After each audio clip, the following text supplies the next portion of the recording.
Hey guys, and welcome to the full-time podcast by the Sports Folk, where we're talking about the sports stories of the week that have caught our interest. Who wants to start?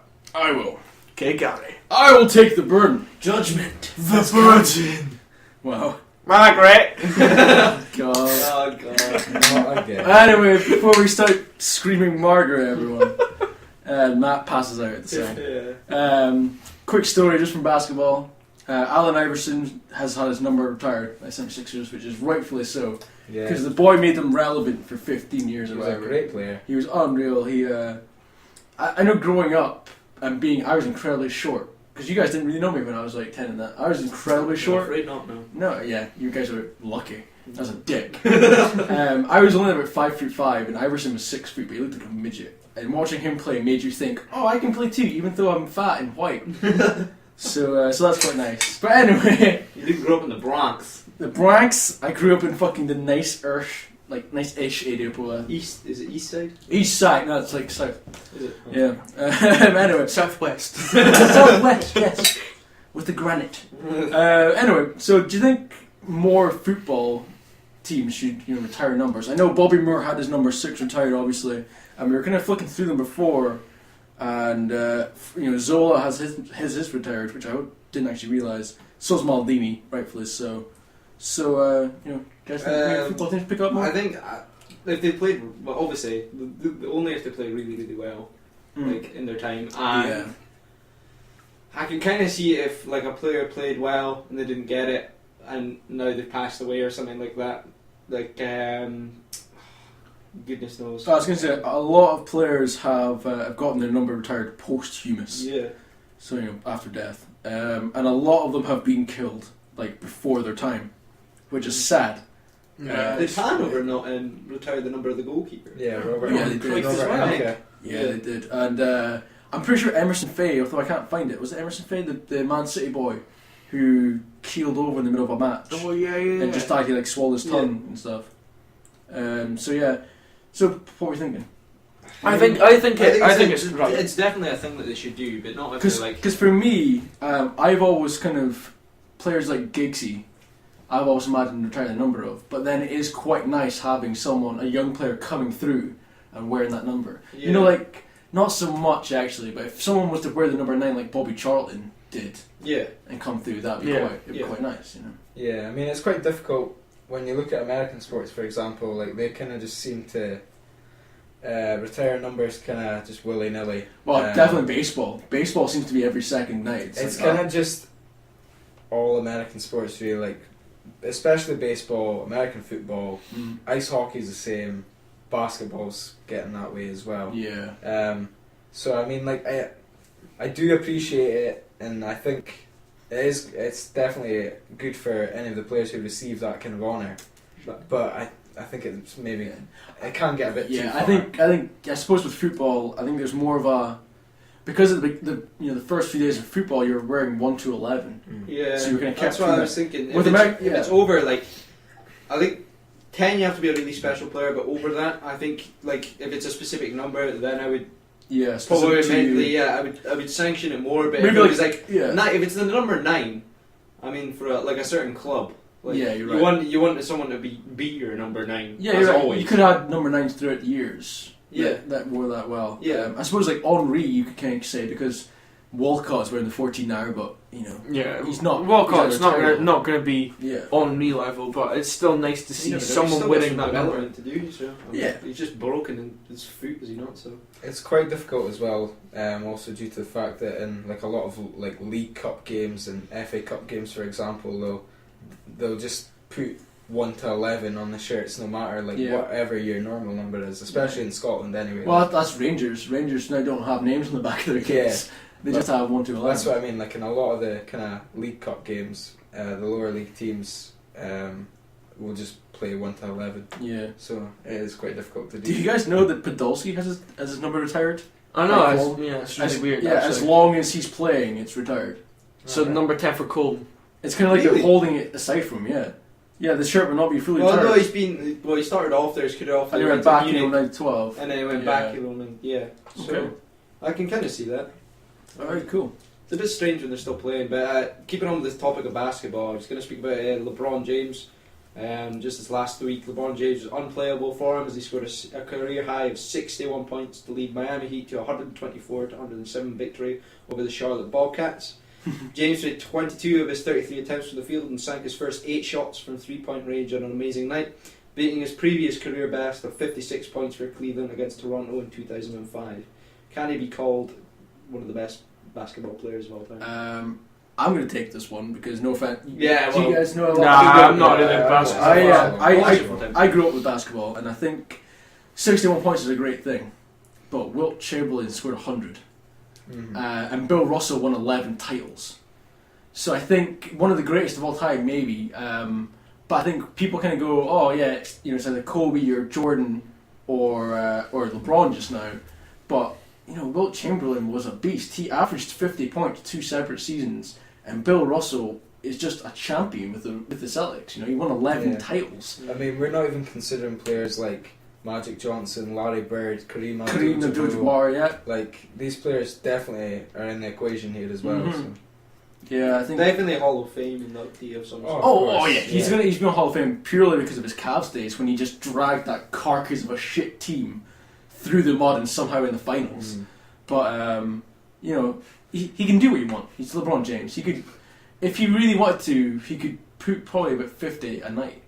A good couple of nights. So, but to be fair, like LeBron he's a team player, and that's why I don't think he gets that 50 points every night. Like he'll pick up a good 30 on average, pick up a 6 or 7 assists, get a few rebounds, and just. He's a bit of a triple-double machine. So. Well, he is a triple-double machine. And I think also, as you say, he does what he needs to win. So if his shot's not on, he'll assist and he'll play solid defense. Exactly. It's like when Jordan played, or at least I saw Jordan in kind of the last years when he was more of a passer.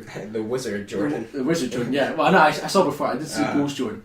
But he would pass a bit more than usual. But he was a shooter first, always. Oh, yeah. Fair play to him because he was a beast. Yeah. But LeBron, I think, could take on pretty much any role. Plus, he can play from 2 to 3 and handle the ball. Yeah, he's a beast. Yeah, he's starting to get his inside game on the go as well. Like I don't know. I think he's always had an inside game because he's 6'9" and £1 billion of muscle. But I mean, like he would always kind of just tend to stay outside and just go for the jump shot. But now he's starting to back up and. Yeah, well, I'd actually say the flip of that. No offense, but I think he's actually got an outside shot now, which he never had. That's why That's why in the Cavs day they always surrounded him with 3-point shooters that couldn't do anything else. Because he'd drive in and get 5 people around him just going to go throw the ball, and one of the 3-point shooters would catch it and ping it. Every time you say Michael Jordan, I all I think is Space Jam. Well, in fact, kind of coming off of that, I was reading a Bleacher Report that LeBron is shortlisted to be in the next Space Jam. Because there's going to be Space Jam 2. Yeah. So that could be cool. That would be cool. I think Bryant. I think if they brought in more football players, more basketball players. If they had Kobe, if they basically had the American national team against the monsters, I think that. What about the All Stars team that played a couple of weekends ago? Valentine's weekend, wasn't it? Yeah, it was. Yeah. But that's East against West. I'm meaning because the American team is essentially a combination of both All Stars, bar a few players. There's not many non-Americans anymore that make the All Stars. Pau Gasol in it. No. Pau Gasol's past his prime. Mark Gasol doesn't quite make the All-Star team. Yeah, the only ones who are missing out are kind of, as you said, probably Mark Gasol. Nowitzki's he's still playing well. He's kind of past it. Tony Parker. Steve Nash is obviously past it, and he's Canadian. Tim Duncan's past it. Tim Duncan was American. Well, he's actually from Cuba, I think. Really, but he's kind of classed as. Yeah, well, he's from he's from one of the Caribbean islands. But I think the only real European players you'd get in that team would be Noah, because he is playing unreal just now, and because he's French, and so is Scott Parker. No, Scott Parker. Tony Parker. Yeah. The whole midfield Fulham's French, and he plays basketball seemingly. Fuck's sake, you're saying Scott Parker because he's a god. Well, that's all I have to say on basketball. Just about LeBron. Awesome. LeBron. Well, whenever you want to speak about basketball, feel free. Cause had a good rant there, guys. Good rant there. Yeah, it was good. Do we dare bring up the Purdue headbutt this early? We might as well. I think we got a lot of football. Into football. We got a lot of football to speak of. Yeah, we've got a lot of football to speak about. Yeah, okay, then we'll skip the football for now. Okay, cool. Stuart, you got the sum up of the Cycling, World right? Cycling? Oh, the cycling. Yeah, just give me a second. Here we go. Britain won 5 medals in the World Track Cycling Championships in Colombia. This the past weekend. They won. Let's have a look. Laura Trott won silver in the women's omnium. She was one of the favourites going in there, but she had a difficult time of it, and Sarah Hammer ended up winning gold for the US. I think they've kind of got quite a bit of a rivalry on the go now.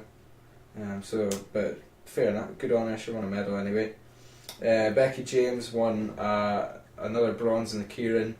Unfortunately, she couldn't retain her gold medal from the last World Championships in the keirin, but at least she picked up something in that as well. We did win, I think it was 2 golds in there. Joanna Rousel won a gold in the women's individual pursuit, and she also won another gold as part of a 4-women team with Laura Trott, Katie Archibald and Eleanor Barker in the team pursuit, which they're just absolutely dominating in the minute. They just break record. I think I caught the tail record. end of the team pursuits, and I don't think I saw the final, but I saw some of them, and the Brits were doing pretty solidly. Yeah, I mean, they're just another level. I don't know how any of the other teams. I think it's just can because actually when we compete. can't drive, we cycle. Well, also, I think we've been the We're a ones nation of to, cycling. we've been the ones to lead a lot of advances in the technology of cycling. Yeah, good point. I was reading 2008, the Beijing one. Like that was when we kind of basically keeping warm and stuff. Yeah. Well, basically, the main guys that are running the kind of cycling at the minute are obviously Sir Dave Brailsford, is the head of British cycling at the minute, and he's also the head of Team Sky. And road cycling as well. Shane Sutton's one of the main coaches. He's been helping out, and if these coaches and obviously the head, like the owners and the chairman and stuff, they must be shelling out some good tactics here, because most of it is tactics and training. yeah, That's It's at the all end of the day. preparation, yeah, totally. At the end of the day, it's preparation. The cyclists, okay, they know their tactics when on the road, but if they're not prepared for it, mentally, physically, emotionally, they're not going to push through. It gives you that extra confidence as Yeah. well, knowing that you're as fit as you can be for this thing, and you know The exactly. best thing about cycling is is it the Welsh? Is he Welsh commentator? Who's the commentator? No, the best thing about cycling that used to be was when Chris Hoy was racing. It used to come down the final couple of seconds of the race, and all you hear was Chris Hoy cycling here, and he used to go for it, and it was brilliant. It was so good. That's what I used to love about cycling. But I haven't watched it recently. I mean, I think Britain and Team Sky as well have just done so well just because they are both at the forefront of sports science and cycling. And basically all the other countries and all the other road teams have kind of started copying Sky and just looking at how they evaluate their cyclists and how they get them to train and things like that. So I think that makes a massive difference anyway. Has anybody else got non-football? Well, the only non-football thing I have is obviously the Oscar Pistorius trial, which isn't quite sport, and we're not going to get into the whole nitty gritty because me doing law could speak about the nitty gritty for quite a while. Yeah, we could So speak about does it. that- If he's he did definitely shoot, but we don't know Right, if it's true. yeah, the only real question is it culpable homicide, which is what the Scots call it. Yeah. So is it murder or culpable homicide? Or if I was his lawyer, I would go for defence because he's got no legs, and so he could have, if he really reasonably believed that there was someone going to kill him in his bathroom, then he could claim defence. I'm sure there's like a law in South Africa where you can have a gun on you can shoot someone on your property without them. Like you don't have to have a reason. I'm sure there's like there's Well, yeah, there's a law like if Maybe. someone's on your property you can't shoot. Well, them. no, there can't be because otherwise it wouldn't be a trial, really. Yeah. It would be written off as self-defence in the wrong kind of ways. But Yeah, I know, but like you'll know the thing about this is, was he feeling vulnerable? Was he on his stumps when he shot the person? When he shot his girlfriend? So you'd see through the door. The shots would be aimed up the way through the door. Whereas if he was not on his stumps and he was on his prosthetic legs, he'd be shooting. Shooting the chest He level. was on his stumps apparently. Yeah. Apparently, but where were the shots? But again, if we go into the trial, it's going to be the entire episode. Yeah, it's going to be law. And also, law changes from country to country. So if you guys say something and I go, "Oh, actually, it's this," it could be wrong because Scottish law can be different from South African law. But anyway, I think it's sad for South African sports. I think that's that's a big sports star. That's the main angle going for it because it was amazing to see him run in the Olympics, in the full Olympics. I know he did shit, but it was nice to see him run there. He did this shit. Yeah, he wasn't good at all. You're looking good like, no, he was good. No, he was shit. No, I'm saying he didn't get to participate in the Paralympics then. No, he won the Paralympics, and he ran in the Olympics, which was just an amazing thing to see. Yeah. And it was kind of quick. He got in the final. So No, he didn't. He got in the final. I'm pretty sure. But anyway. It's just, I mean, either way, it's sad. It's sad for the sport. It's just a shame because he's such an icon to so many probably young people in South Africa. Yeah, who want to get into athletics. It just shows you don't have to. You don't have to be fully capable. That's what I mean. Be like in the Olympics. Able and disabled people alike. He kind of just brings both kind of sides of the sport together, really. Yeah. Speaking about violence, should we bring on to our first football topic? Speaking about violence, so at the weekend, if anybody was watching the Newcastle Hull game, David Meyler went to go collect the sideline ball and pushed Alan Pardew out of the way to try and get the ball. It was quite an aggressive shove. It wasn't that bad. But they were 3-1 down. Of course, he's going to be a little bit more pissed aggressive. Off. Yeah. Totally. So Pardew comes back up, has a wee word, and then Meyler kind of shrugs it off, and Pardew comes up, and then throws his head forward. It wasn't really a throw. It was a push. It was a push with his head. That's what he described it. It was like a nuzzle. No, there was more than just a nuzzle. It was obviously there was aggression there, but he saw as soon as the players got in between them, his hands were out. He was like, "I'm sorry." Yeah, that was fucking stupid. But in the interview, he said, I just wanted to push the lad away, and I didn't know, so I threw my head forward." No, but I can understand that because if someone squares up to you, kind of your natural reaction is to meet them with as much aggression as they bring. And footballers meet their butts to heads. Exactly, that happens. So maybe he thought he was going to do the same. But like it's stupid. He should have just been like, "Hey, fuck off." It's worse as a manager. He goes 90, he comes 10, not 50-50 in the meeting. Well, like he should just said, "Fuck off." You know? But kudos to Meyler for not going down. Yeah, exactly. Pardew could just fallen over. Oh, ref for Tonga. Because Meyler could have been one of these folk that dived and it would have made the whole thing. Yeah. Apparently, Steve Bruce said that he's lucky Meyler didn't actually react to it. No, Meyler's quite fiery. Meyler's a big guy. Yeah. And you saw him when he was playing for Ireland. Like he's a big guy. He's a bit of a general knocking around in midfield. So he's like your ratchet man. So go question is, do you think he should have got fired over the incident? No, not fired. No, definitely not. Robbie Savage, the man of the hour, was demanding that. Well, Robbie Savage can go and suck devil's dick. Robbie Savage is just a shitlord. My only point is the amount of disciplinary problems that Alan Pardew's had over his career, from West Ham to Southampton to Newcastle, Charlton as well. How can you discipline your own players if you act that way yourself? You're just as bad as any of your players if any of them do that in a game. Well, yeah, the thing is, I think it's difficult. Like obviously, if Yanga Mabiwa or something like that was to go and headbutt someone, he couldn't really go, "That's wrong." Yeah. But also, when you've made a mistake, you can still speak to people. Like, just because you've made that mistake doesn't mean you can't tell other people not to make those mistakes. No, but then obviously your players are probably going to lose some respect for you in that sense. Well, maybe, but then you go, look what happened to me. I got a 6-match ban, or is that 6-match ban? It was $100,000. $100,000 fine, definitely. Yeah. But that was just from the FA. That's not saying. No, it was $100,000 fine, not from Newcastle. Yeah, he got a touchline ban for 6 matches. Well, he's accepted his ban, today. Yeah. So he can go, look, I got a 6-match ban and $100,000 fine. So don't fucking do it. If you want stupid. that, I was stupid to do that.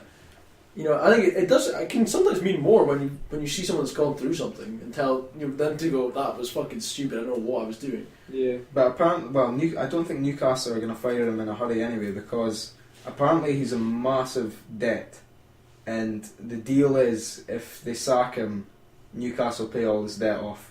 Really? Yeah. Oh wow. Plus they've got to pay off his contract. He's not got like a 5 year. Exactly. He's got 4 years left in his contract. Yeah. I don't know. It could be arguable that that's grounds to fire him though. Yeah. to be honest. But then again, you got to pay off his contract as well. Well, so. no, if it's grounds to fire, they can just fire him off the bat. Because if he's back to law, if he's broken his contract, if it's in his contract to not be a cunt, then I don't think it probably in writing. maybe not those words. Do you think it would be in his contract, or do you think that would just I be don't- expected? I think It's called an implied term, and it's not be a I dick. didn't realise he was in a heap of debt. Yeah, I didn't realize it either. Yeah, I'm pretty sure. I'm not sure if it's gambling, but he's definitely in. Oh, I the can That see actually he's makes a sense. I definite can imagine gambler, that. Yeah, Cockney boy, gambling, yeah, exactly. hand in So- hand. Yeah. Just looking it up just now. I'm just looking for Alan Pardew. Looking at his epic. And face. speaking about English football, I was going to go on to the. So there was a 30-man England squad announced for this friendly against Denmark, which Yep. is a bit excessive. Because it's only one friendly, isn't it? Is it? Yeah, it's only one friendly. Oh, okay, that's You announced 30 that's- people to go to training, obviously. I think But yeah, but it's I don't just, mind that it's too just for much. them to see them working together in teams. that as well. Because Yeah. when they do But- training, they'll do like 5-a-side games. I think that's obviously a shortlisted 30, and I think it's good to get that team in a big group and just Yeah. gel them a little bit. Get those kind of initial talks over, and then when the 23 come together for the World Cup, there's a bit of foundation there. So who's your first 11 for England then out of the squad? You guys want to go? Here we go. Well, right, I'm going to be controversial to start off with goalkeeper Controversial. Fraser Forster. Yeah, I was thinking that. Because Joe Hart is number one goalkeeper for England, but he's not been in the form that Fraser Forster's been in. Okay, you can say, yeah, Fraser Forster only plays in the SPL, and he's playing for the best team, Celtic, but he's got Champions League experience. Although five of the last goals Celtic have conceded in the league have been from Aberdeen. Exactly. Yay! It just shows something. And 2 in the cup. Well, that's just 5 in general and all over. Stu, your goalkeeper? I'm gonna mix it up and say John Ruddy. John Ruddy. Yeah. I can see in your face you're like, I don't want to be normal. Well, he's just such a great shot stopper. Yeah. I mean, he's a much better shot stopper than Joe Hart is, for one. Oh, definitely. In comparison with Fraser Forster, I'm not too sure. Fraser Forster can't control his box. John Ruddy controls his box much better, but Fraser Forster can cover his goal. Yeah, a lot more. But I'm actually still going to stick with Joe Hart. 'Cause Joe Hart's been to a World Cup before. I'm so. going to stick with Joe Hart purely because he is the best keeper there. Yeah. Forster's very good. Ruddy's very good. And he's had problems. Joe Hart's not been to a World Cup. He is. Didn't play though. He did play, but he's been. Well, yeah, but so's Theo Walcott. And did Theo know because Well, he's 16? he's played in European Championships. As Yeah, well. he was, and he was. And also, he has won a trophy. I know, obviously, Celtic have won a lot, but winning the league is very different from winning the SPL as Celtic with no Rangers. So your back four, Matt. What's your back four? Oh, Kyle Walker, to start. Okay. Phil Jagielka, Gary Cahill. If he's fit, yeah. Yeah, but this is just who I would Yeah. choose. And it's a toss up between Dougal, Baines, or Shaw. I'm thinking Shaw just for youth. To get fullbacks, youth, more electricity, they're going to be more eccentric and want to bomb up and down the field. Gaz? I'm going with Kyle Walker at right back as well. He's the best right back around, I think. Like, not as much defensively as Glenn Johnson, but going forward, he's electric and he can cover. Left back is Baines all day. The boy can make a goal from a close-ish free kick. He can score them, put them in, put a cross in from corner. And if for whatever reason Gerrard doesn't take any pens, he's going to pick a pen away. He scored his last 11 in a row. Yeah. So the boy's electric from pens, which, let's be honest, for England, His fucking hell, dead ball play is superb. it's I have to unreal. agree, It's yeah. like an extra goal. My 2 defenders, it's difficult. I think I really like Colker. But Colker never gets fucking played, so I can't really say Colker. I'd probably go with Jagielka if he's fit, of course. Jagielka's rock solid. And I'd love to see JT back. I think JT should come back. Yeah, I think he should come They back, need- but the possibility of it Because happening. the thing is, Jagielka and Cahill are 2 solid defenders, but there's no one to grab you by the scruff of the neck and say, don't be a dick, I want to fuck your wife. And JT does that better than anyone around. You know? Day in, day out. Stuart, back four? Back four is pretty much the same as Gary. With Okay. JT. No JT. Damn it. No JT. I was so excited there. Kyle Walker right back, just rapid. Yeah. And he takes a bit of a mean free kick as well, so gives you some more dead ball. It's options. it's a bit of a it's like a squibble. Yeah, it's a bit of a knuckleball. It's just it works finds though. it finds it's its way. low. It's low. It's not like high. It doesn't go over the top of the ball Yeah. and in. It goes And actually, that's a underneath. good shout. Like if it's down on the byline, not the byline, if it's like a corner kind of area, he could drive that across goal. And That's dangerous. Exactly, that's dangerous. Takes a bad touch on someone. if anyone touches it, Yeah. exactly, left back. It's difficult. I'm gonna say Baines just because he's got the experience at the minute. I think you have to take Shaw as part of the squad Yeah. just for. And I'm gonna say the same for Coker as well. I would have Coker in there, but I'm thinking just take him in the squad. Take those two in the squad because they're gonna be your future defence. So it's gonna be a good experience for them. Anyway, Baines left back just bombs it up and down that wing all day long. Dead ball options. His interplay on the left side is just fantastic with Pinar, so hopefully he can do that with whoever's playing left mid. And he's pretty solid defensively as well. Oh, yeah, he yeah. gets stuck in as well. Yeah. Centre backs, it's going to be Gary Cahill and Phil Jagielka. I think if JT obviously won't come back. So Yeah. probably my two defenders. It's nice. It's a dream. It's a dream. I can hope. Because JT is just solid. He'll command. JT's coming back whole this Well, season. they did a little like sort of. What was that noise? No, I'm saying And they Moss did- playing the piano. You in know, the we little background. search. They did a wee sort of report on Match of the Day a couple of weeks back when it was Chelsea versus Everton and the positioning. And sometimes John Terry's position is exactly the same as Jagielka, Yeah. but like Jagielka made this little false move because he's quick. He's a quick Oh, yeah, centre he's- back, unlike Well, 'cause JT. he's only like 6 foot, maybe a little bit shorter actually. Yeah, I think he's 6'1". Because remember, he used to play hold. He was never centre back for Sheffield United. he He was used to holding play mid. centre mid. But because Yeah. he uses it to his advantage, because if he gets a run on someone, he'll get the leap. Yeah. Yeah. And also because he played That was the he's thing. a bit of a Like ball Alan player as Hansen, well. Alan Hansen went, well, why doesn't he show this guy down the line? Kept showing this one guy inside all the time onto his stronger foot, which Alan Hansen couldn't get. But Phil obviously had this point of making that he could catch up and tackle him. But what Phil wasn't doing was taking him down the line. He'd easily take him down the line, blocking, and that's what JT was doing on the opposite side. I can't remember who it was. I think it was Morales or something. Okay, so And Morales was running at JT, and JT just took him down the line. No, Although he but isn't as quick that's as Morales, experience he again. puts him on his weaker foot.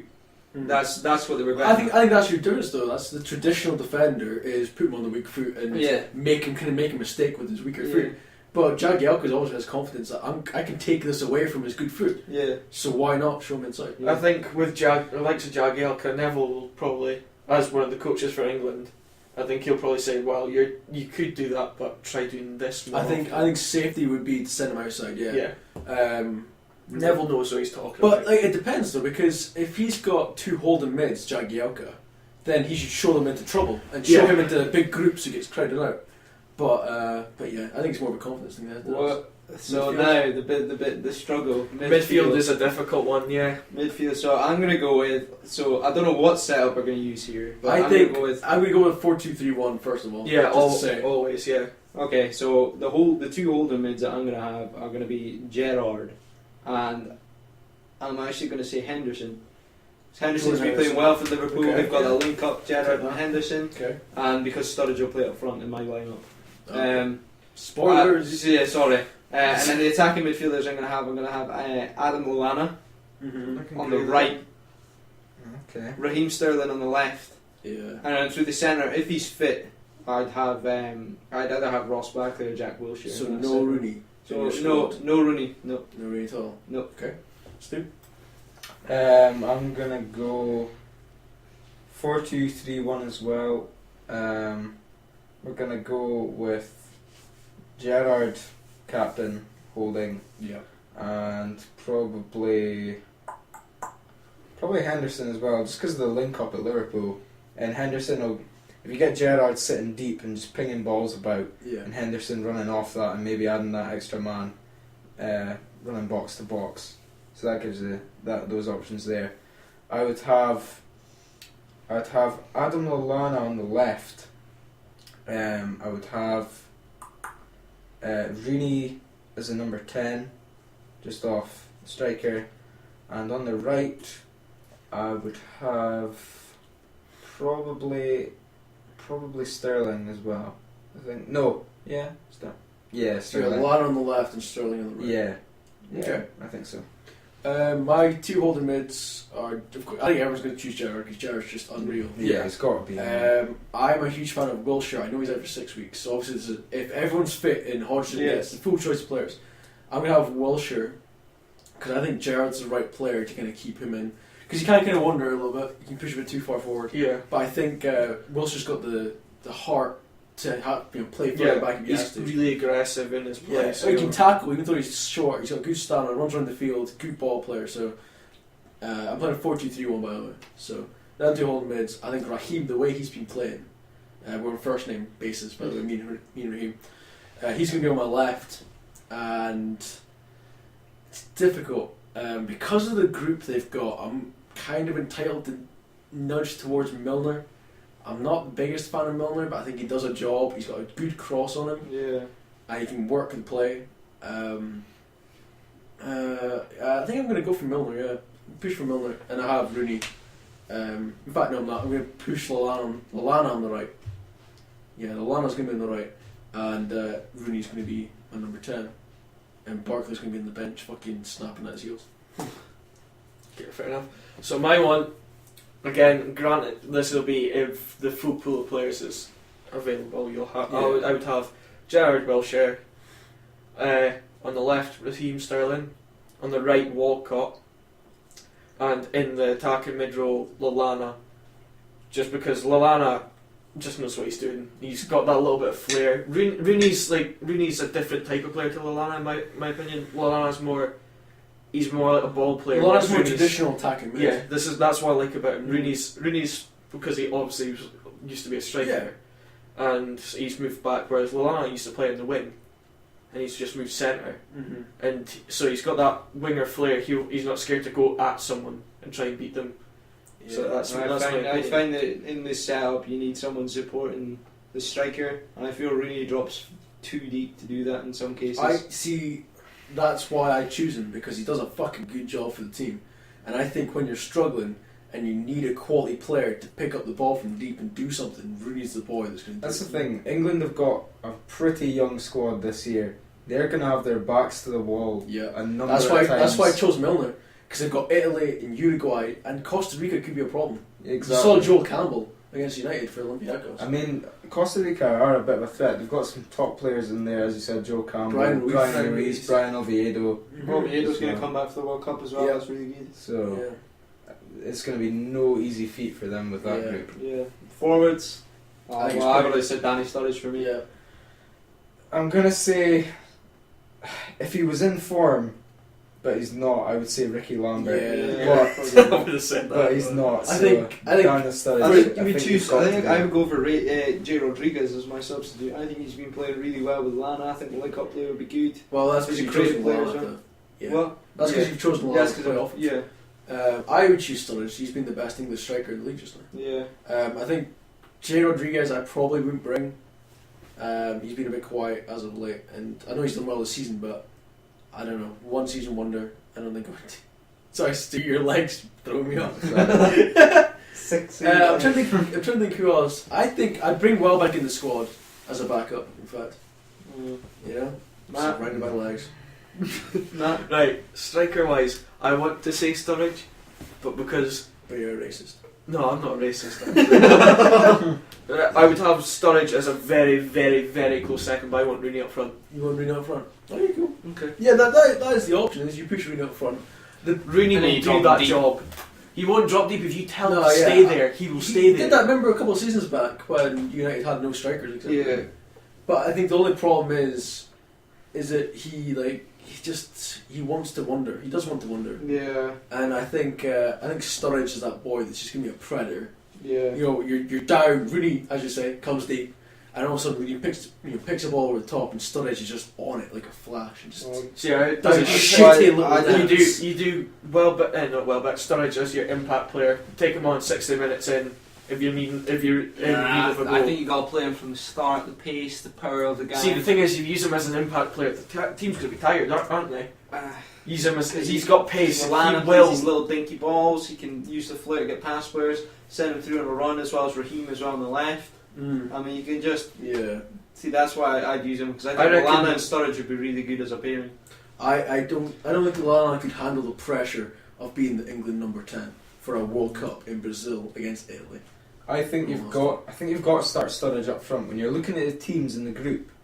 When you look at Uruguay, for example, their centre halves are going to be Diego Lugano and Diego Godin, the slowest men alive. Exactly. Which means you don't have to use Sturridge just for the pace, because even Rooney will outpace him. Yeah, quite easily. But Rooney's also strong. Yeah, but you hold them off. But you'd want a fast. You want a bit of pace, you want a bit of guile. But you've also got Caceres as well, Martin Caceres. Yeah, they play right back. They've got one of the Pereiras. There's two Pereiras, and they've been playing that. I think it's Maxi Pereira and Alvaro. It's Alvaro. The only problem we really have with striker options is Italy when they come to face Italy. Because normally, what I'm thinking is Italy will play either Albona and Barzagli at the back, probably. How about Chiellini? They normally play three at the back with basically Juventus defence: Barzagli, Chiellini, and Bonucci. Yeah. Which is pretty slow as well. And then they play with wing backs. I don't know. I think Chiellini's got a bit of pace. Chiellini's not bad, but the other two. But they're smart. Fast. Yeah, exactly. They're fucking smart, and they're not going to be caught out by simple pace. No, obviously not. Yeah. But they play with wing backs. Yeah, their wingers they're not. They'll have Christian Maggio on the right, and on the left they won't have El Shaarawy because they've been playing El Shaarawy up front. They'll probably have Balzaretti. Yeah. So. What was I going to say? Speaking about Italy, Vidic going to Inter Milan. It's been announced in the past couple of days. It's always going to happen. I think it was weird because I spoke to my dad about it yesterday when I went to dinner, and he was like, "Oh, what do you think?" I was like, "Well, everyone's panicking, but we all knew he was leaving." Yeah. He told us in January he was leaving. We kind of went, "Oh, it's a shame, but he's 32. We're not going to win a trophy this year. Probably not next year." Fair enough. Yeah. You know, I didn't like the fact that Inter had him signing the contract and plastered it all over Twitter and stuff. Yeah. That was a bit annoying. That was a bit of kind of like a, look what depths United have fallen to now. They've lost their captain halfway through the season. But it's not a big deal to me. Yeah. He's been a great servant to the club, so you just have to thank him for that. And he's just been an absolute rock at the back. Yeah. Without him at the back, I don't know what would have done. Because, to be honest, I think with him and Ferdinand together at the back, I've always thought Ferdinand's a bit overrated, and Vidic. It kind of seemed it worked the way they paired together, but it seemed that Vidic did all the hard work, all the ball winning, like up for the headers and things. Yeah. And Ferdinand kind of just swept up. Yeah. Which actually, I didn't realise Ferdinand's 6'5", Yeah, and Vidic is very 6'2". Yeah. Vidic has like Vidic is Vidic 3 just inches got left. such a great leap, but he just climbs. Yeah. and he's just. He's not afraid to get stuck in. I just love the guy. I'm a huge fan of Vidic. You've just got to. But this posts the question. That. Inter Milan have a really aging team now. Well, like, that inclusion that's of what Vidic. I was hearing today, and it was like, well, Inter Milan are 11 points off of third, and United are 11 points off of fourth, and third is a Champions League spot for Italy. So I suppose he's not really going for trophies, but maybe he just likes Inter Milan. Like, I know. Yeah, maybe it's a boyhood club. If AC came after me and I'm Vidic, I'd go to AC because I think AC is a brilliant team to be part of. They're getting they've got more younger players in as well. They're building really young. Inter have this habit of buying in like older established players within the league or getting them on a free, which seems really strange. But Campbell did a job for them. Well, no, they bought in Belfodil a couple of Ishak Belvedere a couple of seasons ago, and they sent him on loan to Parma, and he's come back and they've started playing him up front a bit more. And they bought Icardi last season from Sampdoria. But then they've also got Juan Jesus. He's not that old. He's about 25. Yeah, I know, but the majority, if you take the average age of the team, I think they've built up a few though. Obviously, they brought through Balotelli. They brought through Ranocchia, who's pretty solid now. Yeah, they've got Mateo Kovacic, who they got from Dinamo Zagreb as well. He's looking good. He's only 20, 21. Yeah. Okay. Still good sitting at it. He still plays in it, and he still looks 16 years old. I don't think he'll ever retire that guy. But yeah, I don't think Vidic is really going for trophies. No, it's definitely not. I think he's won what he can. I think United are going to win trophies, but really neither are Inter when you think about it. No, I mean, he just said in an interview that he just wants a new challenge. Yeah, and that's fair enough. Yeah, to be honest. He's been there for, I think it was since 2006. Yeah, I think it was, because same 2006 season Everett as as him well. and Everett, yeah. Yep. So But apparently, from some gossip, heard that with Vidic leaving at the end of the season, the new captain will be Wayne Rooney. Apparently. I saw that as well off Bleacher Report. The way he's treated the club in the past, I don't think he should be named captain, No. to be quite honest But with you. he's the only player I can see being captain if ever leaves. If, Yeah, if Michael Carrick. the core of players, No, if the core of players Cuts that the they Carrick have, picture again. Or De Gea. No. no. He looks like he's from the Grinch. I don't know actually. It's I difficult. don't mind him being captain. He just always seems to moan. Whenever you see him when you see Everett or Vidic speaking to ref, they're going, "This is shit. This is what happened. You can't do that." Rooney just kind of goes, "Meh." No. Like, you need to speak to the ref. You can't just fucking moan at them. And that's what captain needs to do. He just fucking moans. Rooney's But- just got such a bad attitude yeah. when he's on Totally the pitch. How can you follow somebody like that? So we were buying a captain. But the Yeah, other thing I is, I'm going to say something here. If Van Persie stays, There was speak about Van Persie should have it. I Because agree with that. he can lead a line. Yeah. Why can't he lead Man U? There was gossip that I was reading. He's getting sick of. He's getting sick of the attitude and the form that Van Persie's been in recently. Like Van Persie after the Champions League loss at Who's sick of Olympiacos. Moyes Oh, is okay. sick of Van Persie. Van Persie's came out and said, I think it was after the Olympiacos game. He said, all the players were getting in my way. But he's They not were having a getting in my moan. He's space. not having a moan at the players there. He's having a moan at the tactics. The players wouldn't be there if it wasn't for the tactics.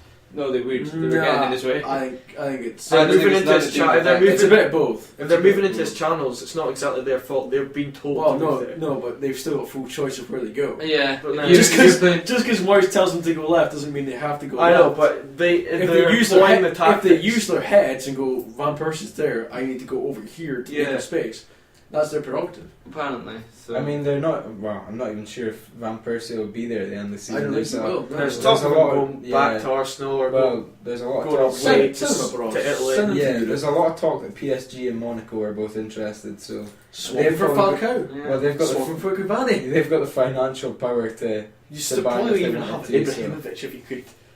Go on, having him in the Premier League. No, because Ibrahimovic is 31. I want someone that's going to last me. Cavani's 26. I'm going to get the best out of Cavani for the next 6 or 7 Just take a years. straight swap. Just by Ibrahima Suarez. Silent. No, Wow. honestly, there's a picture on Twitter that I saw. Yeah, you got to try and find it. It's Ibrahima of Ibrahima Suarez. Suarez, so it's Ibrahimovic plus Suarez, and it does. It looks exactly like him. It's like a little hybrid striker, and it's creepy as fuck. It's like sinfully creepy. Sinfully. Yeah, he's got this Wow, massive that is- hooter and like buck But teeth. speaking about, I can't remember who mentioned Bayern and the captain, but Me. there's speak of, good job, there's speak of Strootman finally them realising they need a captain, and I think if Strootman was to come Yeah. in, he'd be a perfect captain. That's a lot of money though. He's just 50 signing mil. a contract. 50 mil. I don't know, like if 15 they, to 20. if they had Yeah, to buy 25 in push. any captain and fill a hole, I would say Phil Jagielka. Nah, he's Yeah. too aging. He's Well, He's he's- 30, He's, 31. he's only 30. He's I'm going to 4 go foot tall. outside, I'm going to go Dutch League, and I'm going to go with Stefan de Vrij, who's captain of Feyenoord just now, and who's a quality centre back. Too young for I think he's for a he's Man quality U centre back, but I don't. Yeah, I think too young for Man U captain. you're gonna need a huge personality. I think Strootman's that kind of guy that you just don't fuck with. Yeah. He's kind of a Roy Keane. Yeah. But that's when I first watched him for PSV, and it was because someone said he was a Roy Keane, and I saw it. I was like, he's Roy Keane. Mhm. You know, he's a quality fucking player. I don't think anybody will be Roy Keane. No. Yeah. Roy Keane was just a different class, but yeah. Okay, well, Should buy Scott Brown. Oh, Scott Brown. what about Takes Darren on- Fletcher if he Nah, gets back? Darren Fletcher's He won't play He Sadly. doesn't play a regular game. So the big topic I have, kind of going off the captains, is Sol Campbell. We all like Sol Campbell. And we love captains. Yeah. Sol Campbell said that if he wasn't black, he would have been a captain of England for 10 years. bullshit. I think that was my exact. Look, there's other players that were far better than Well, him. to be fair, when I first thought about it, I was like, oh, well, he was a captain of Spurs when he was like Yeah. 19. So I was like, okay, well, the natural progression would have been him captaining England. So he got what was it? He had 3 caps where he was captain, and Owen had 9. Michael Owen had 9 caps as captain, and Sol Campbell had 3. So when you first look at that, you go, okay, maybe. And when you count the fact that only 3 black players have ever captained England, and they amount to 17 caps in all. Who were they? Rio Ferdinand, Paul Ince, and Sol Campbell. Yeah. Sol Campbell only got 3. I think Rio was the actual full-time captain for like a month. Yeah. And then he got Heskey sat on him. Yeah, Heskey sat on him. Heskey didn't get captaincy. He's a bold figure. Actually, I think he's quite a quiet guy, Heskey. I think he would be as well. Complete side note, I saw in the Lad Bible that Martin O'Neill back in 2008, Oh, yes, he bought Edwin Heskey for $7 million. River Plate offered him Falcao for $7 million, and he rejected it. Went for Heskey. It's almost like the Lewandowski would have been playing for Blackburn if it wasn't for the big ash cloud back in 2008. Henry got offered to Aberdeen. Yeah. We said no. Gareth Bale was almost sold to Birmingham City because he wasn't performing at Middlesbrough. Yeah, and Tottenham. Tottenham, was it Tottenham? It was Tottenham. Was it Tottenham? Because he went from Southampton to Tottenham. Yeah. Apparently Anelka was also linked with Aberdeen when Henry was it. Yeah. And they said no to him as well. That was back in the day when we were kids. Yeah, it was when we had back Barney. So anyway, back to the real issue here. Do you think it's really a relative claim? That Well, it's not just a 'cause relative black- claim. Well, I can see it be. It could be. But look at who are the other. The thing is, you got to look at who are the other players who were captain when Sol Campbell. Yeah, was, that's why. Throughout his time, Tony Adam was there, and Tony Adam Yeah. for me is the Yeah. epitome of a fucking captain. You must have had Alan Shearer. Yeah, Alan Shearer. Yeah. And See then and then Beckham came in. He was captain for But 50 he's like games. superstar though. Yeah, well, that's what I said. Yeah, he's totally a. It was a big name thing. It was a PR. He was a showboat sort of captain. It was you are our world class player. You will be our captain. Yeah. It's kind of like when Maradona got the captaincy, and that's like you are just incredible. We're going to give you the captain's armband. I mean, you even had players like Gary Neville there at the time. Gary Neville, I would take I put would him have as a liked him to captain. be over captain than Sol Campbell, I think. Yeah. I mean, like, even when Campbell was still playing, you had, like, if you didn't have Tony Adams, you would have, like, David Seaman in goals. Yeah. I would maybe rock. put him as Yeah, captain actually, yeah. as well. Yeah, you're so. right. I think it's like I don't know. I can't see Sol Campbell being this boisterous player that keeps his players in check. He was kind of quiet. Yeah. From what I remember, but like the kind of point I had here was in 2006 he was subbed at half time and he just left the game at Arsenal. He just disappeared. Didn't even wait. Just went at half time. That's when he kind of lost his rocker a bit. Yeah. And I think that kind of personality doesn't do well as being a captain. No. But when John Barnes comes out, I'm purely mentioning John Barnes so I can get a picture of John Barnes doing his rap. That's the only reason I mention it. Sorry, I'd say you gotta keep on side and play ball right and shit. It's amazing. I love it. But I don't think it's a fair claim. personally. It just really sounds like sour grapes from Sol. Well, do you know what happened? Why has he left it so long to say? Well, no. Yeah, exactly. I was about to say he's just released the book, and it's Yeah, it's exactly what it is. So, It's yeah. publicity. exactly. It's That's what I was clear thinking. publicity. It's a shame he has to drop to something like that for publicity. But I don't know. I can kind of see there's maybe something in there. Yeah. I can see why he feels bad about it because Beckham I don't think was the best of captains. But You kind of It's just not 'cause have he's black. to do it. Yeah, no, it's not because of his black. I mean. not because it was black. Yeah. Well, no, it's not because of his race or It's not. anything. No. Exactly. I don't Choose your captain based on the personality and how well he can keep him in shape. Like- Or you choose your captain based on if he's the best player. Yeah. He's a role model. to If look he's up to going the to rest play of the every team, game. This is why Argentina and Portugal have Messi and Ronaldo as a captain. Yeah, Yeah. exactly. Well, it's top players, Yeah. and they will change Like the it- game for you. Like in the past, you've also got players like Johan Cruyff, Eusebio, etc. being captains as well. I would say Franz Beckenbauer as well, but he was a seemed captain like a too. proper Yeah, captain. yeah. So Leader of men. proper star. Exactly. He was though, yeah, totally. I've never believed in making your best player your captain. I don't know No, why. that is stupid. It's I got to be just- someone with experience. I can see but the could also idea be- behind it. I Oh, can yeah. see the idea. I of think being the maybe role I'm just model. really traditional in the sense that like I'll always have a centre back or Yeah. a centre mid that will play all the game. I Yeah. don't, I want like John Terry, Frank Lampard, But then I like the thought of just being your back line, so you've got your defence or your goalkeeper. Yeah. Because you look at As a goalkeeper, I was discussing this the other day with someone. Lloris, he's France captain, and he deserves it. If you watch what was he playing? It was the Nipro game. He makes a quality save, and while he's saving it, he's shouting at his defence to go. Like as he's saving it like that, he's saying go at the same time. That's a leader. There has been some great goalkeepers, captains, Seaman, Van der Sar, Buffon. Oh no, Dida was Buffon, I can. In fact, I was watching Oliver Kahn. I was a show on Sky Sports. It was like Road to Brazil or something like that. Yeah. Speaking about Italy, and they like all the players and Prandelli, the manager, were just like, oh, fucking Buffon's just the boy. Yeah. You know, Pirlo and Buffon are just the lads. Like they've just been on the go for it. I really just love it. They're always know going to the be game quality. so well. They're so quality. Speaking of keepers, we've got some news as well. Spurs are apparently going to offer Hugo Lloris a contract extension at the end of the season. There's been some interest from PSG and Monaco, so they're obviously wanting to try and get rid of that. I think he's got a year left on his contract, and I think he's currently on 80 grand a week. So they're going to have to raise that by a about 100. I'm looking at 120. I would say 100. I think. Yeah, nice round number there. Yeah, in fact, slight tangent, but in FIFA, I can't offer people like 130 grand. No, like 133 grand. It has to be a round fucking. No, I always round it up. My I don't like it. raise up. I always tend to just put up by like 5 grand and just like, there you go. That's it. There you go. I'm stingy. I'm like, I need to save this. I think it's a good point. I think they should do. I think at the start of the season, I don't think he played to the best of his No, he abilities. did. But I think Lloris is one of the better keepers in the world. He's not where he should be. He should have been one of the top 3 or 4. I don't think Do you he's think the best he's not? keeper in the Premier Yeah, League. wait, just so now. I I think think he he's was the the best wrong in the team. league, or That's what I'm saying though. I'm meaning he should have, when he played for Lyon, he was only like 21 or Yeah. something like that. He should be, it should have been like, Neuer, Casillas, Buffon, Lloris. well, when It he should be that I kind of think mention he moved to the Yeah, wrong I team think in the because he Premier did League. the He should have league. gone. He did. He should have gone to proper top 3 finishers, top 4 finishers. So you got Yeah. your Arsenal, your Chelsea, your Man U, your Man City. I think if Should have gone to one of those. Chesney didn't come through, he would have gone to Arsenal. Yeah, I there was think- always talk of him going to Arsenal as well. I think Arsenal was a natural progression for him. Yeah, quick question. Who do you think was the best keeper in the Premier League just now? Premier League.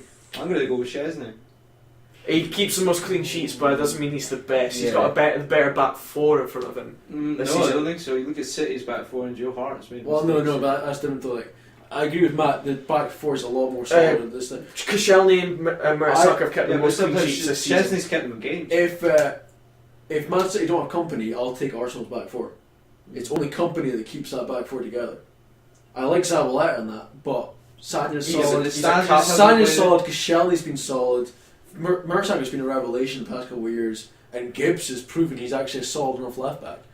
But Zabaleta's good. Demichelis pathetic. Nastasic injured. Lescott doesn't get played, and Kolarov, Clichy's just been sidelined. yeah, completely. Kolarov Kolarov I've never really sometimes. liked as a defender. He's good going forward, but defending, no. I would take Arsenal's back 4 all day. I'm gonna take. I'm gonna do a 1 and 2. I would take Lloris as number 1, just because he's such a ridiculous shot stopper. He stops stupid. He's so quick off his line as well. Sometimes that is a disadvantage as well, but most of the time he gets it right, and he's just a leader as well on the pitch. Second, I'm going to say Tim Howard. Yeah, okay, He's good. He's consistent and he's pretty solid as well. Well, My yeah, second's definitely going to be one. De Gea, I think. I would go. De Gea's improved again this He year. has improved a lot. I go Lloris and Czech. Yeah, Czech's always my first is Czech, because Czech is just the keeper. Like he's the one that knows. He's the kind of jack of all trades. He can do everything. He commands his box. He's a good shot stopper, and he commands his back 4 incredibly well. He's also come back from bad injuries, which I think is a big thing. He's got that kind of recoverability. because of his position, he's getting in underneath people's feet. And Yeah, with that head basically, problem, he's it's- fucking ballsy. Yeah. You know, the boy doesn't give a Although shit. he's not like Lloris. He will not charge out on a ball. He doesn't have the pace for it, though. Yeah, that is a good He point. knows his strengths. Yeah. Also, he's at 30, so he's kind of at his peak for a goalkeeper. So I would choose Czech. Yeah, what's going to happen to Czech at the end of the season? I mean, I think What are they going to do with Courtois when he comes I back? think Courtois is going to Surely, he's been out on loan. I think this is his third season in a now row. Yep. to Atletico. He's Surely only you've got to 21, kind of make so a decision. He's the I starting keeper for Belgium as well. Surely you've got to make a decision about now. You keep him, but then they're wanting to offload Torres, Lukaku. I think Well, you saying wait and they're make not your gonna decision offload until the Courtois end as of well. the season. I think you wait and make your decision until the end of the season. Yeah, In that time, obviously. Czech could obviously have an injury. if it was me, I'm pretty shrewd in my business when I deal. I'll go. I would personally sell Czech and keep Courtois because Or Courtois. maybe just do a straight. Just go right. You can have Czech as long as we can keep Courtois. Yeah. Well, No, he's on loan. He's on loan, so you can Yeah. keep Courtois whatever. Yeah. They don't Might have do- they don't have shit to do with No, it. because they would try and buy him, but it's like, well, Of course just they have Czech. So they the might only do way it they're to going to go- buy them is if you do a part exchange for Costa Yeah, or Koke. That's what I was going to say. I personally. I think Costa because they need to fill that striker The role. thing is, Czech's got about 4 more years. They might also do. Another option is do a swap deal for Costa with Torres as well, going back to his boyhood club. But do we want Torres? I would take Torres. Well, that's the I would question. never take Torres. Can he be?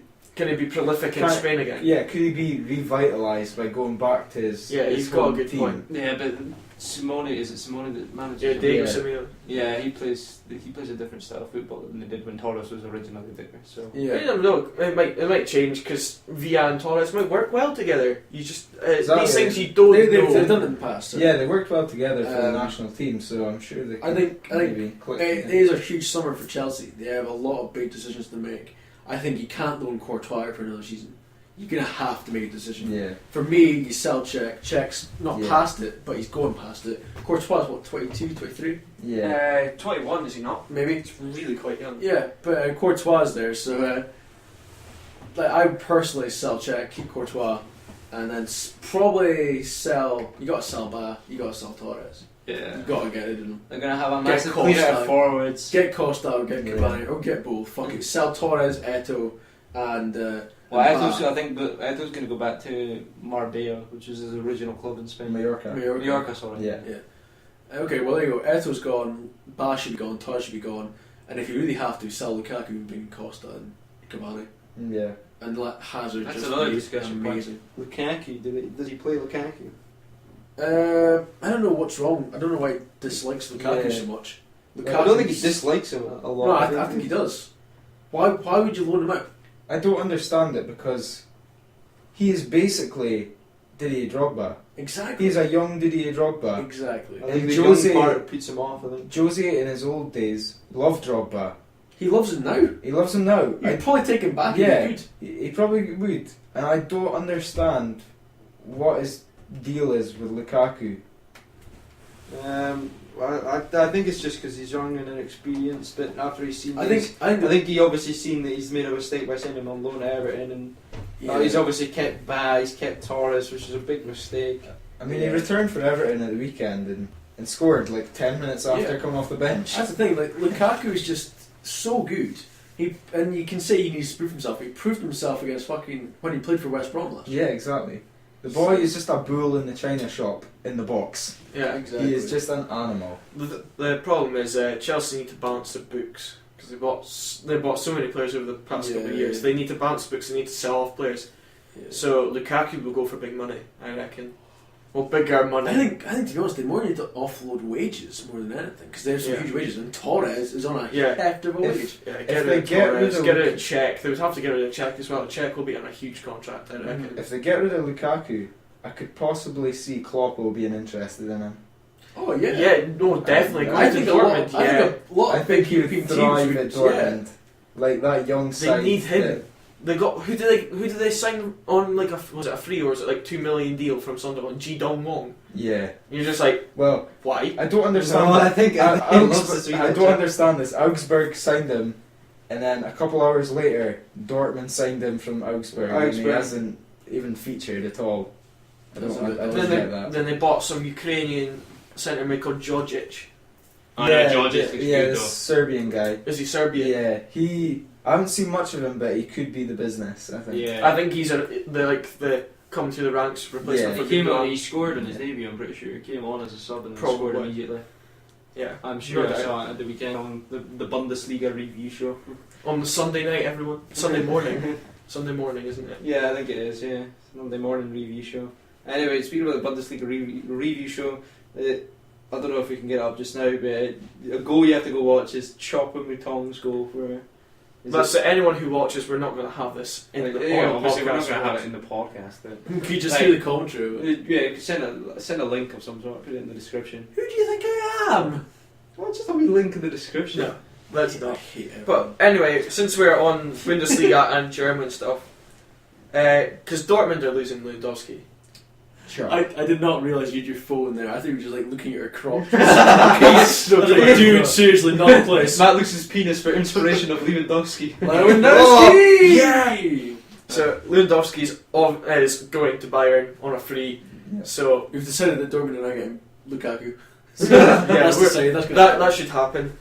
I would Royce love and that. Gundogan are probably gone at the end of the season, I reckon. I can unless, see- unless Royce has gone, right, no, I'm Dortmund through and through. I'm here for the stay. Well, that's what I was about to say.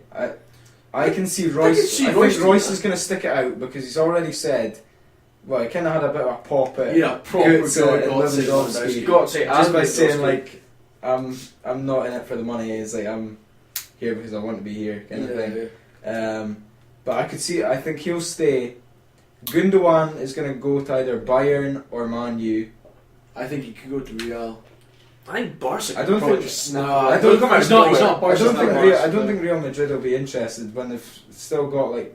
Well, they've got young guys coming through. Like Isco, Khedira has Yeah, signed yeah, things like offer Khedira a new contract. His contract runs out at the end of the season, I'm pretty sure. But I doubt. And they I need really at least one doubt German. Real- So I really doubt Real Madrid would let go of Sami Khedira. Speaking of like that. Madrid, I can But actually then see. Khedira could go I can to actually see- Man U. I could actually see Yeah. Fleming Van Persie going to Real Madrid.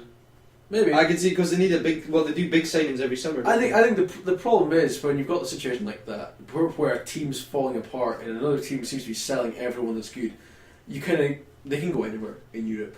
You know, let's be honest, Gundogan could probably go to anyone in Italy. Could go to most of the top teams in England.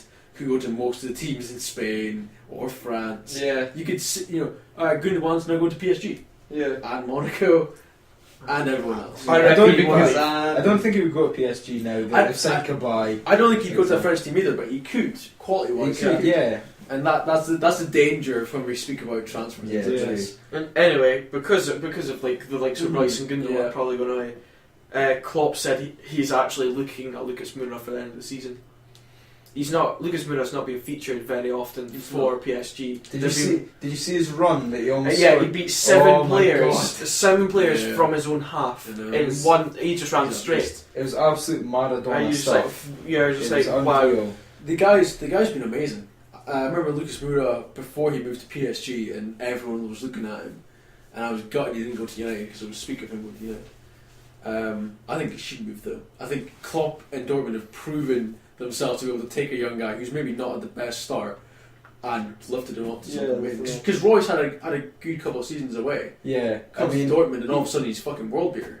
to be honest, I He did think have he was world amazing beater season. at Mönchengladbach Yeah, in his last Mönchengladbach. season. He was He brought unreal. Mönchengladbach to 4th or 3rd, wasn't Yeah, he got them into European contention. They'd been doing absolutely nothing for years. it? And Dortmund And- signed him in the summer. Yeah. To be fair, Lucien Favre has done a brilliant job getting Mönchengladbach playing some good football.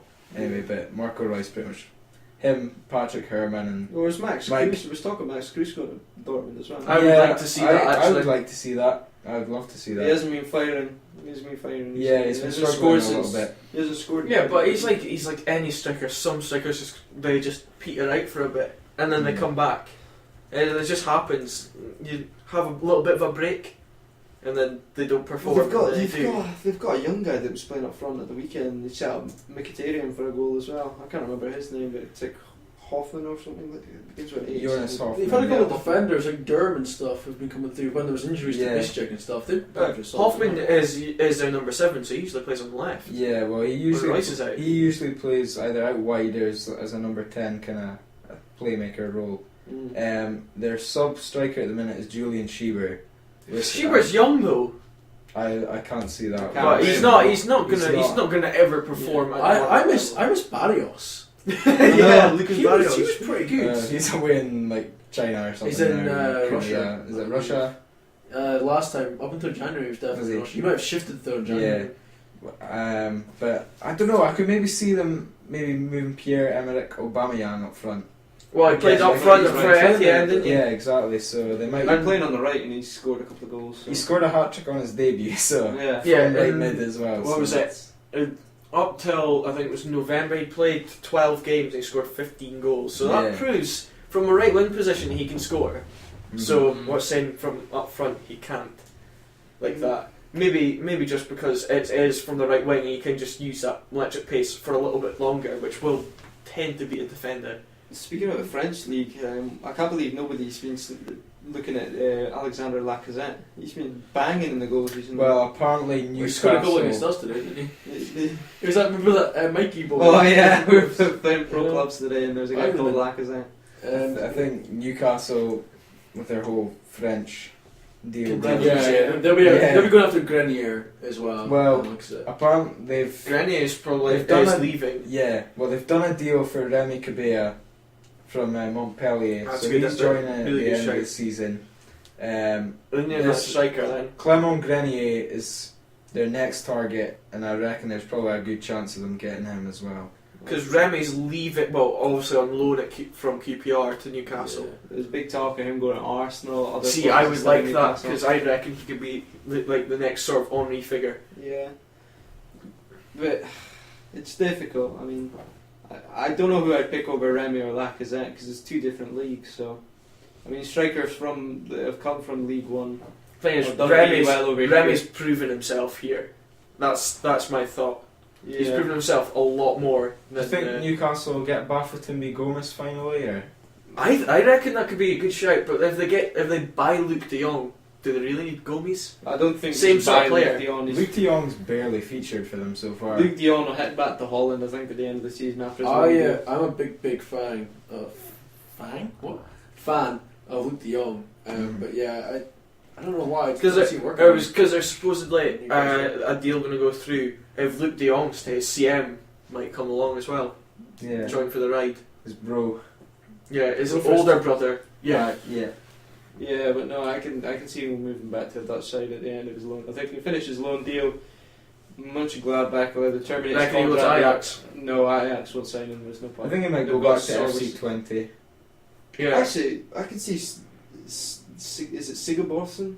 Sigurdsson. I can see him being a Dortmund player. He's massive. He's got a decent shot on him. He's tall. He can win headers. To be honest, I think they would probably sign Alfred Finnbogason ahead of. Icelandic player for Heerenveen. Yeah. But I don't know. There's been a bit of talk with like Spurs and Newcastle as well being interested in Finnbogason, so he's just ripping it up in the. Yeah, well, because they'll need him if Tottenham were to get rid of right. Well, 6 players according to this. Soldado, Lamela, Capué, Lennon, Kabul and Naughton. Those 6 players, they'll be needing a player that can score goals. All those players I can see going except for Soldado, I don't think he'll go. I don't think Franco Maldini will let him go. It's stupid to sign someone for that amount of money and then sell them next season. Kabul, he's barely featured. Naughton, I kind of like Naughton. He's kind of these utility players that can play either wing, either fullback rather. Lamela, did you say? Lamela won't go. Going. I don't think he'll get another year. Lennon, I can see going though. I don't know if they'd let kind of homeboy Lennon. I think they would let him go now that they've got Anders Townsend. I think he's the boy for the future. Overrated. So. I think they'll keep either Lennon or Lamela, and it'll probably be Lamela. And Capué is as good as gone in my eyes. I think Capué's done. He should stay. He's done a fucking job. But he's going to Italy. He's going to Italy. It's without a doubt probably Inter. Looking at him, I think is it not Napoli that we're interested in him? Are they as well? I think they were interested in him. But the problem is, he is a good player. But what are you going to do when you've got Paulinho and Sandro holding, and then you've also got Nabil Bentaleb coming in? Bentaleb is looking really good. He looks like a player. So you've got a real problem there. A big problem. Well, obviously recently in the news is the Ukraine problem. In relation to this, there's been lots of transfer talk regarding like Ukrainian teams like Shakhtar, Because Bernard doesn't like it. The young Brazilian is saying that he wants to move to a Premier League linked to side. Arsenal and Tottenham last year, but it's the political situation in Ukraine is a worry, and he wants to play for a big European club. So I can see a lot. Who else you got? Players at Dynamo Kiev. There's massive potential there in Dynamo Kiev because you have German lens. See the Dnipro boy that we were trying to name last week, Konoplyanka. Not Yarmolenko, because for Ukraine, Konoplyanka is left, Yarmolenko's right wing. So that's how they play it. Yeah, so I could see Liverpool probably finally signing Konoplyanka at the end of the season. Well, especially if this crisis still goes on, then I can see a lot of a lot of players just bailing. Yeah, bailing on it because there might not even be football next season if it continues on like this. I don't think there'll be. Well, it's obviously just one region, but I mean, no, but it's a huge problem, and I think I don't know. I was kind of the first time in a while I've been actually genuinely scared. Yeah, because I forgot about the pact they signed in '94 to kind of go into politics. In '94, Ukraine signed a pact to get rid of the nuclear warheads. Everyone that signed that agreement would protect their independence, and that's everyone in Europe signed that, and America. And now they've been invaded. You can't piss about with it. They've been invaded by Russia. Right. So, well, we can't really talk about politics because, guys, this is sports. As much as I'd love to, because I know a lot of folk who the political podcast who are from Poland, and they're genuinely scared. Like the Polish, like in Poland, they're genuinely scared of what's going on at the moment. Even so Poland's up there. Yeah, no, but it's a part of the. It's only a region that they've taken over just now. They haven't taken over the whole of the Ukraine yet. So but, we'll just wait on bated breath for just now. If they take over Ukraine, it filters down. Oh no, I totally agree. Where does it stop? Exactly. But unless. So talk about the friendlies. Of course. Yes. Yeah. So we'll talk about the home countries. Pretty fucking good for the home countries. Yeah, home countries have done really well. The only team to have lost was Ireland. And they put on a decent enough showing, but Serbia were just quality. I picked that game up today about 3 o'clock. Racism. And if it wasn't for James McCarthy? No, it's not James. Is it James McCarthy? Yeah, he scored an own goal. Yeah, scoring an own goal. If it wasn't for that, it'd be 1-0. Because Long scored in the 8th minute. But Long missed 2 belted. He scored the most difficult. His goal. He missed 2 simple fucking chances after that. Yeah. Was Robbie Keane not playing though? No, it was because fucking Martin Neal got that brought up on him. Did he? Yeah, it was why like, is Robbie not playing? Well, no, it was like, so Shane Long missed 2 chances today and only scored 1. So is there room for Robbie Keane? And he was like, well, he's really fucking pissed off about it. So he's just got Roy Keane on his ass. Yeah, exactly. I think they'll do that up next week. Roy Keane will just be fucking sitting behind the interviewer, just growling, ready to fucking go. Have you seen the interview Roy Keane does? And he's in the interview room, and basically a guy's phone goes off. He's like, "Whose phone is that?" And the boy's like, "Oh, sorry, Roy," and he's just like, "Yeah, put it back. That's just disrespectful." And then the phone rings again, and he's like, "Are you going to answer that?" And the boy's like, "No, it's just the wife. We'll just leave it." And he's like, "That's terrible. That's just disrespectful." And he just looks raging the whole time. I miss Roy Keane. I really do. He's so funny. Fantastic. He's just an absolute nutter. Yeah, basically. And then Scotland versus Scotland. The Scotland game. Scotlandy. Scotland versus Poland. So that's Scotland, one of Scotland's group games for Euros. The big important one. A big important one. Because we accept Germany is going to probably beat us. Yeah, so 1-0 Scotland. A goal from Scott Brown. Yeah. So that is a really good scoreline for Scotland, but it's whether or not can they do it under pressure. I think it's a really good showing for us because I know they didn't have Lewandowski and I know it wasn't a competitive game. They didn't have Kuba either. But their captain. So. But if you can then decide, okay, we'll get a one worse result if Lewandowski and Kuba come back. That's still a draw. Yeah, in Poland. That's still a point away. You know? But then it could be 3 points at Hampden. It could be 3 points at Hampden. That's such a challenge. It's more a challenge. But stop the 3 of Obraniak, Lewandowski, Blaszczykowski and Piszczek on that, like right and up. Anya did a fucking solid job. He did a job. Mm-hmm. If you saw him last night, he was getting underneath Piszczek. Piszczek wasn't getting time on the ball. whenever Anya was about. I would rather see Mackay Steven against them though. That yeah, boy's I'd rapid just and love he'd be to a see a fucking bit of handful. flair from Mackay Steven on the wings. Totally. England versus Denmark. It was 1-0 England with Daniel Sturridge goal. 80th minute, yeah. Scotland, England were pretty pathetic. Yeah. They were pretty poor. I mean, there's a Denmark. Denmark. Last three friendlies that they've been a bit wobbly, and they lost to Chile. They've not lost under Roy Hodgson until Italy. Like they've not lost in like normal time. Yeah. to be fair, like England did create a lot of chances. They hit the post in the first half as well, but Kasper Schmeichel has definitely put his name out there. I mean, he's been linked with quite a few big clubs anyway.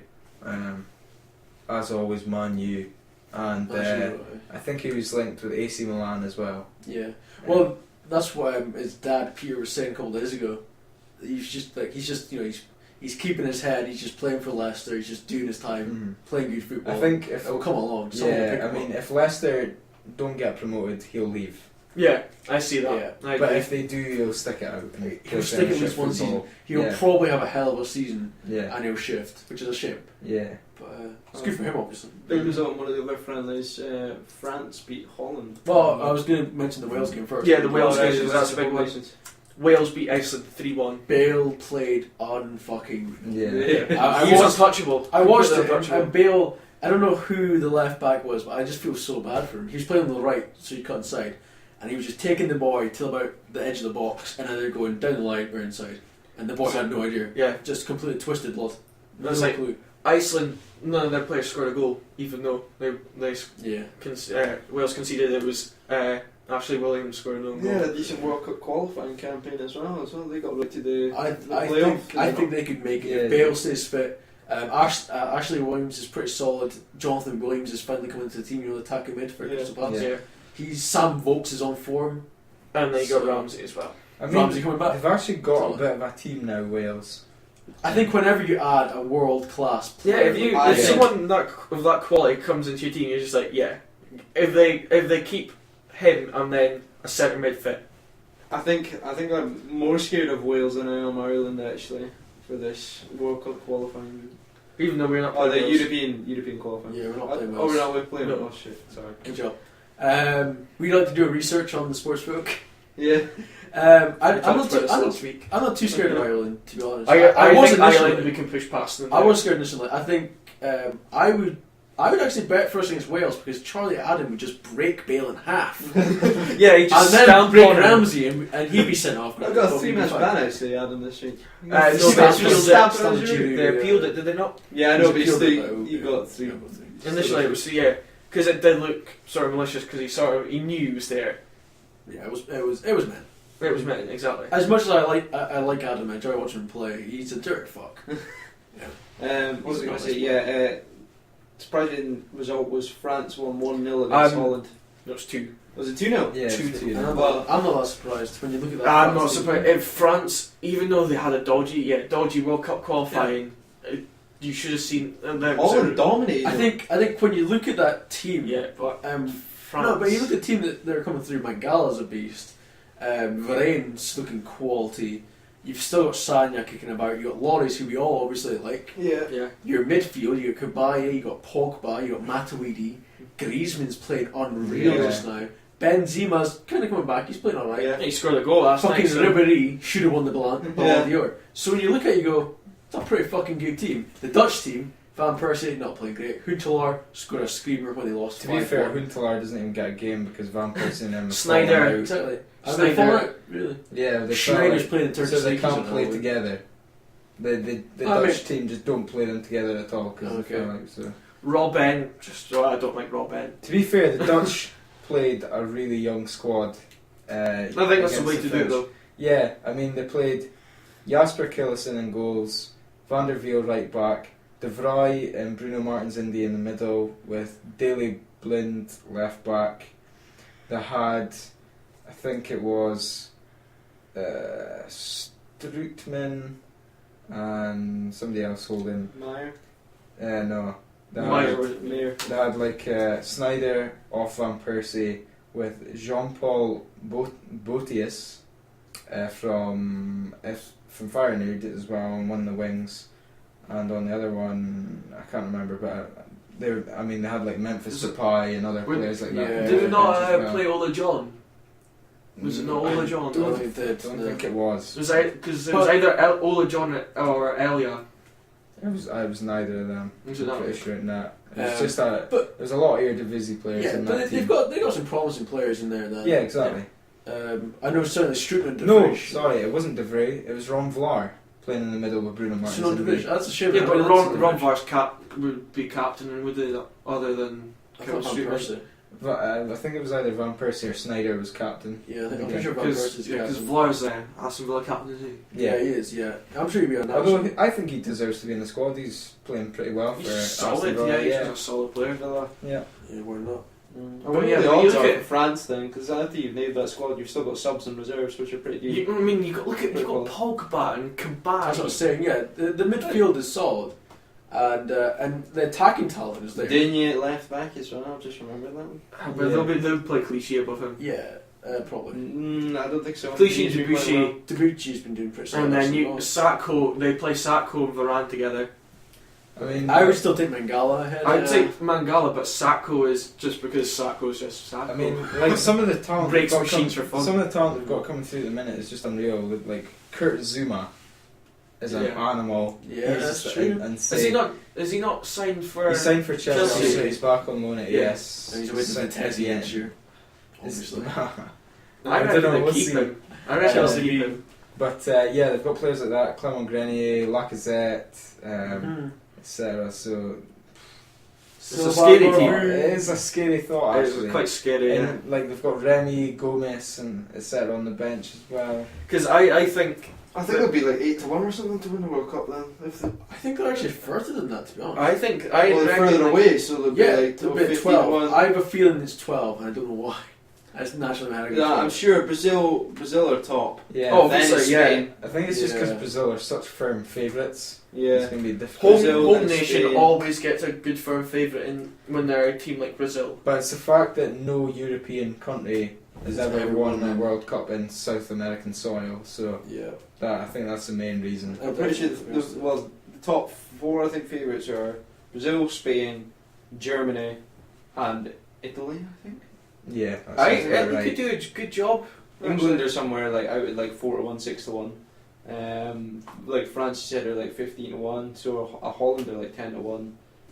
Uruguay, I think Uruguay are closer than Holland are actually. Yeah, but then like again, Uruguay, a South American country, won the World Cup twice, and they've won it in Brazil before. Uruguay won't win it.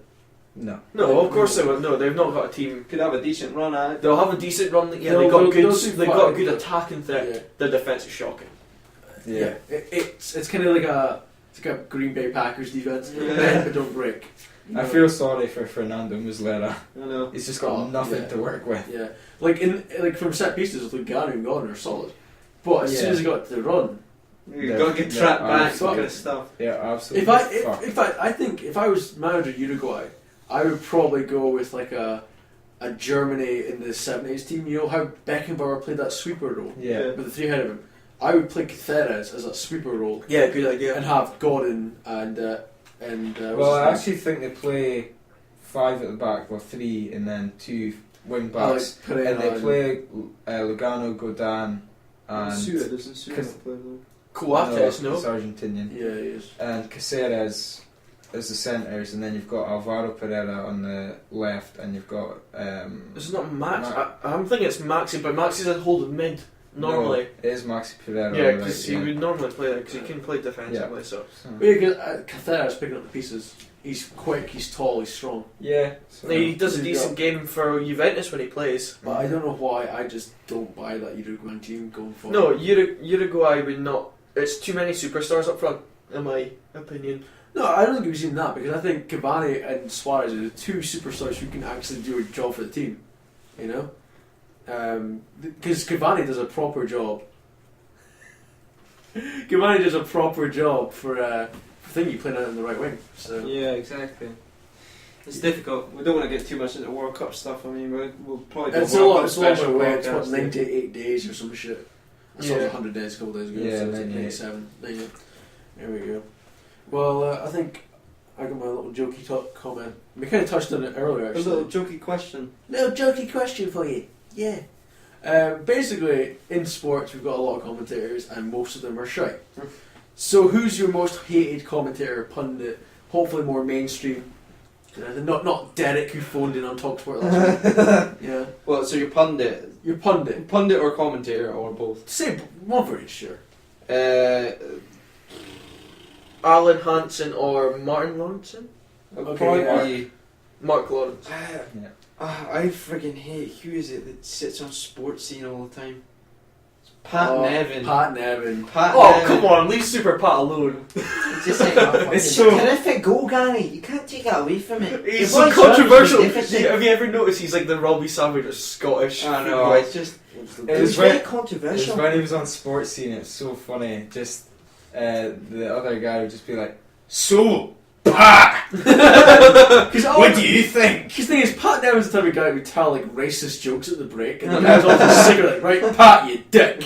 What do you think? I don't care, but I have to ask you. It was during the Inverness. The Inverness Hearts game right at the end. It was Pat Nevin and Craig Gordon. They're talking, and Craig Gordon was getting really annoyed with him. You could see it in his face. He was just like, "Gordon's gonna kick you. He's gonna like fly across that table, and he's gonna punch you." I think the one pundit I absolutely resent though. Have you any who's watched the Football League show on that's after all match? Yeah. The guy on there, The one that's not Manisha Rosner. Oh, is it Leroy Rosigne? No, it's No, it's not him. It's the other one. It's the white guy with like the bean head. And he sits there and he goes, "Yeah, it was really good." Oh, is No, it Steve Clark? Yeah. Yes, Yeah. he's so bad. He's He's so bad. shocking. It's like Steve's here to tell us about some of the games. He's like, "It's a good showing by Leicester. They've done really well."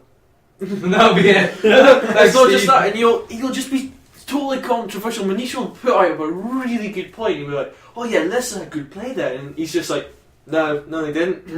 Just like, well, explain yourself. Match the day. It's either Robbie Savage or Martin Lawrenson. Robbie Savage because of his controversial points. Yeah. Like, he can't speak about football, like in the technical sense. But when he speaks about some instances outside of football, he's like, "I don't know what the lad's doing." And It's like, well, you know what he was doing. I think, yeah, that's why what I mentioned earlier was just Robbie Savage. Just I don't understand him because he just comes out with some shite, and like he speaks about winning trophies and shit, and I'm like, I don't think you won a trophy. No. Like, I honestly don't think you can. And He just shot himself whenever he got close to it. I think the best triple sort of grouping on Match of the Day is obviously you've got Gaza leading the line. Alan Shearer. Alan Shearer. I'm trying to think of the third one. Who's the Welsh boy? They had Danny Murphy on, and he was pretty solid. Yeah, Yeah, he's I like that, yeah. Ex-Celtic boy Welsh. John Hartson. I like him on Match of the Harson's Day. good, yeah. Harson's Harson's good. a bit of banner as well. One of my I'm gonna chuck in the ones I hate. Obviously, Alan Hansen. I actually like Alan. Oh, No, I cannot don't. stand. I think it. the banner between him and Shearer is quite funny. He talks so much shit for one, and he thinks he knows it Yeah. all because he's captain Liverpool, and he was shit for Scotland. He was awful. Anyway, doesn't matter. Back to and the other one I hate is Garth Crooks. Which one's that? He's the black. I'm not being racist here. He's the black guy who Oh, does. the really big guy. No, the really short guy with the really like round face. I've And- never seen Oh, this And guy. he deserves. Yes, it is! It's such a round head! Yeah, no, it's him! Yes, it's Anyway, Garth Crooks. Oh, he's just so awful. Like he comes out and I don't know what he's doing. he comes out in pundits like once in a blue moon, but he is so bad. He's always on I watch it at work sometimes, and it's 3:01, and it's like, you know, Sports Scene has a. Well, it's like the BBC One. He's always on the like Saturday lunchtime. Final score. Yeah, final score stuff like that. Shit, you're right, He yeah. sits there and he goes, "That was a close one." That's it. He's basically the shit version of Jeff Stelling. Because there'll be Mark Chapman presents it, I'm pretty sure. And Yeah, there'll be yeah. one presenter, and there'll be him. Yeah. And he sits there and he No, stares at the It's games. Football Focus. Yeah, that's Yeah, it. it's beautiful. Yeah. And who is it? Is it Dion Clark? Dion Dublin. Dion Dublin that sits there with him sometimes. Dion Dublin will be speaking about the tactics and that was a close chance. Blah blah blah. But he should have done this. The boy just sits there, walks the game, and goes, watches the game and goes, he's past it. He's got like a stupid lisp as well. I want to twist it around though and quickly say one of my favourite pundits is Peter Schmeichel. Yeah, I agree. Just because He's got banter as well. yeah, exactly. It was the one time on Match of the Day where I think Mark Lawrenson cut him off and he was like, No, yeah, he did. I'm gonna finish my point. And he actually just kind of turned around and just like stared him down. I was remember like, that. But the thing is, I respect you so much, Peter Schmeichel. if I was Schmeichel, I'd be doing that as well because you're fucking huge. Well, no, because Lawrenson's a cunt. Yeah, he is. Lawrenson's He's a massive. I think one of my favourite ones. I don't think he does anything anymore. But Archie McPherson, he used to do. Oof! Yeah, that's why whenever someone goes up for a header, I make a weird noise because every Celtic game, you go. Whoa! Whenever a ball, whoa! It was just his massive eyebrows. And it was so white. And he was the only because the Scottish commentary used to be shite. It used to be awful. so boring because no one cared about it. But he used to do all the newspaper talk on Oof. Hello. But like he was the only one that actually went, oh, that was close. If the goals were 7 foot wide. the sports scene has improved in the past couple of years. Like the commentary they've gotten is it, and that was close one from Chris Commons. That's a pretty good impression. I like it. Oh, here comes Commons. Scott Van putting the ball in the penalty spot. Games. Felt that he should have had a goal here. The Scottish commentary has always been a bit poor because if you're good, you go down to England and you do a Barclays game. St Mirren had a difficult day today. The weather was not on our side. The sports scene is so The wind boring. taking advantage of the goalkeeper, Alan Lane. And now Motherwell and Hibs are playing some header tennis. It was always header tennis in the SPL. Peter Pollock coming close in the final minutes. Yeah, It's that's like But then Jamie Langfield with a great kick suddenly put them on the front foot. Although irony there, Jimmy Langfield has never put He a should great kick. I don't think he's done one good kick, but I'd love to see one of those guys snap and be like, oh, there's the mighty Peter Pollock going up and Oh fuck it, I'm off. look at that. He goes into the crowd and says, oh, look at that. Hello. with a lovely glance finish from Adam Rooney. It's so boring. Right, I think we've run over it I think so. a lot of time, so... All of a sudden I really want to be a pundit. Which is kind of what this is about, right? Thanks Exactly. very much for watching.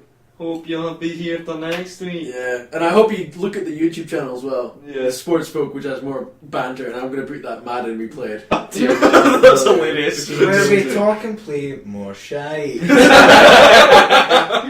Thanks for watching, folks. See you later. Ta-da!